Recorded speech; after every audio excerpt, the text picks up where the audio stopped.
Welcome back. We will now see what is the aerial photogrammetry. This is the somewhat advanced technique.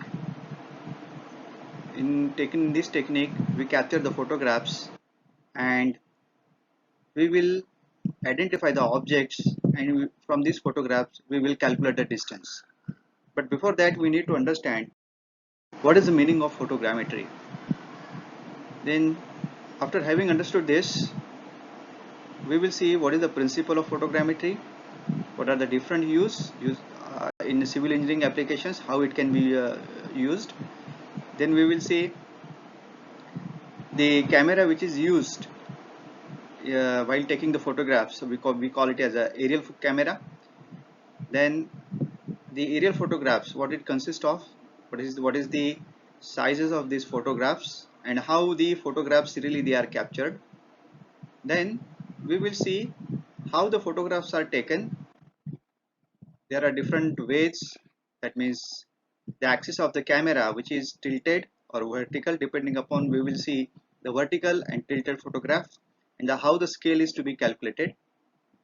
Then we will see how the ground coordinates they can be determined. This is actually the base for determining the GPS coordinates.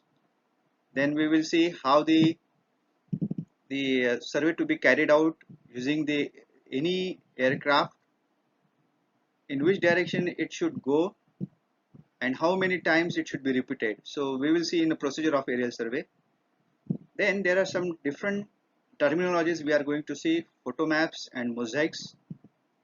After having developed the photographs, how the images are identified, the instrument or device which is used when the two photographs, adjacent photographs, they are overlapped to about 60%, and we will see to the instrument which is very similar to the binocular, we call it as a stereoscope, and the last one we will see the parallax bar.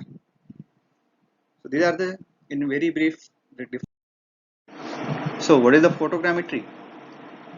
Basically, surveying, we have seen that it itself is an art and science of taking the measurements. So in what sense the art and science that we are going to see for the photogrammetry also? So it is the obtaining information about any physical object and the environment by photographic and electromagnetic images. So how it can be done? Basically, so far the different instruments, different techniques we use, we have attended the ground points, and after attending these points, whether it will be a horizontal angle, it will be the angular measurements, but here we are not in contact with the ground. So this is the actual, the remote distance or remote measurements are taken through processes of the recording, measuring, and interpreting photographic images. So these photographs do not give you directly the measurements. First, it undergoes processes of recording, that means capturing the photographs. Then using this photograph we measure, so identifying the objects, and last one, interpreting photographic images. So what is meaning of interpreting, that we will see in one of the slide in detail. So in very short, if you want to say in what sense that it is science and arts, so if we say science, it means we measure the distance between any two the points which you identify in the photographs, such as some geometric characteristics. Then it is also an art, because it is not easy to identify the different objects, let it be any topographical features, let it be the roads, let it be the mountain, the water bodies, vegetation, etc. So therefore it is also an art which involves some kind of the judgment. Now what is the principle of photogrammetry survey? So principle of photogrammetry survey is very similar to that of the plane table survey. So what we have studied in the plane table surveying, in surveying 1, you uh, draw some rays. The rays are drawn, or where the plane table is set up from the single point. All around this plane table there are different objects, and you draw the number of the rays. So you can see in the left hand side image, the drawing is very similar to that your plane table, and the photographs are also same as the plane table, because the camera which is mounted below the aircraft, this is the principal point, and from these different rays that we will emerge out. So you can see in the image A B sorry A dash B A B C D E, these are the ground points. And if you see the points, if you just project A dash B dash C dash D dash E dash, these points are nothing but the simple projections. So whereas if they are all converge to the one point, we call it the perspective center or the focal point, and the opposite image that will be seen on the image plane, that is on photographs, negative plane what we can say. So this is a negative plane where the small a b c d e as corresponding points. Now if on the right hand side, if you see this is called the orthogonal projections. So what you have seen drawn, sorry, what you have studied and drawn in engineering graphics, so these are simple projections. this there is no any the perspective center, so there is a basic difference between the perspective view and the orthogonal projection. So there will be very much parallel to all the projections. So this will call it as a math. So there is a difference between image and the math.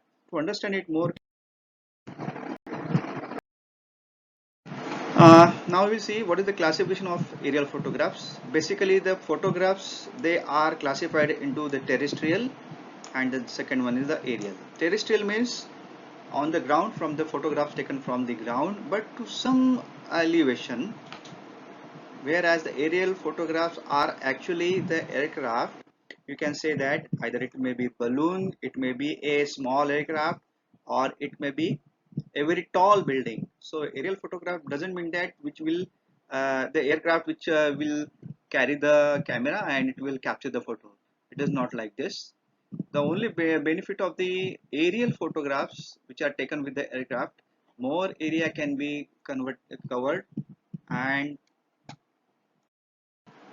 so more area can be covered through the aircraft. Now in when we are taking the aerial photographs, the photographs are said to be vertical photographs and oblique photographs. Now what is the meaning of vertical? Vertical is nothing but the aircraft which is carrying the camera, which is whose camera axis is truly vertical, we call it the vertical. And if your axis of the camera is a little bit inclined, we call it the, or tilted, we call it the oblique photograph. So in vertical there is a true and there is a tilted, whereas in oblique it's a high oblique to low oblique. The question is, if it is vertical, then why question is that why it is true and why it is tilted. Okay, so it is expected vertical, that means it should be truly vertical. So why then it is tilted? So why not this belongs to the oblique? Okay, here. So basically, the if you classify the aerial photographs, it is divided into these categories. Number one is the scale. Now what the scale you are considering? Large scale, medium scale, or low scale? What is the meaning of scale?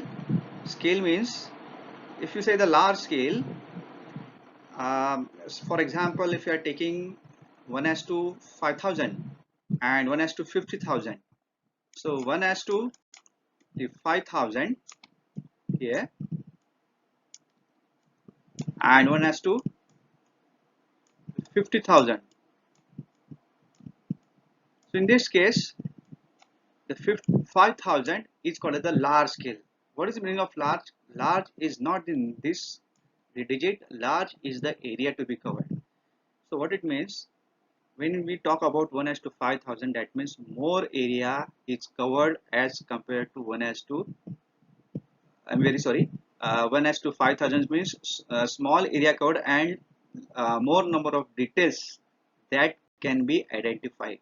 Whereas in 1 as to 50,000, definitely you cover more area, but the less number of the features that can be identified in details.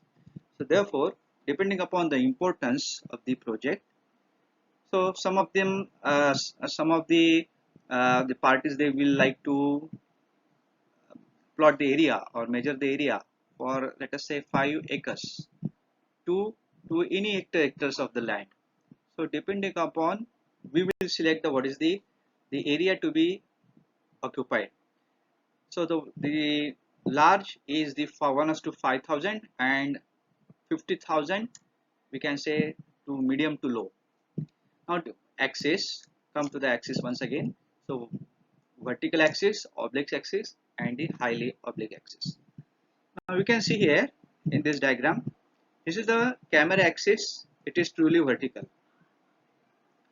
Now what is happening, if even though you are holding the camera vertical, that means whose axis is the vertical, truly vertical, but there are some situations where due to the vibrations caused by the winds, your camera will not be held truly vertical, so it have some plus or minus 1 to 3 degree here. So there is some variation between 1 to 3 degrees. Now if you say that this much is the permissible, and if you see the top view, this will be looking like this. Now these are called as the unintentionally, you are not expected to occur like this. So still there are some errors, plus we can say right and left hand side, plus or minus 1 to 3 degrees. And this one are called as the oblique angle. Oblique angle means you intentionally make the tiltation to the camera axis. So instead of here truly axis, there is some angle. So when this is called as the some tiltation of this with respect to the true vertical, we call it the low oblique. And there are field of view when you need more area to be covered, then we call it as the highly oblique.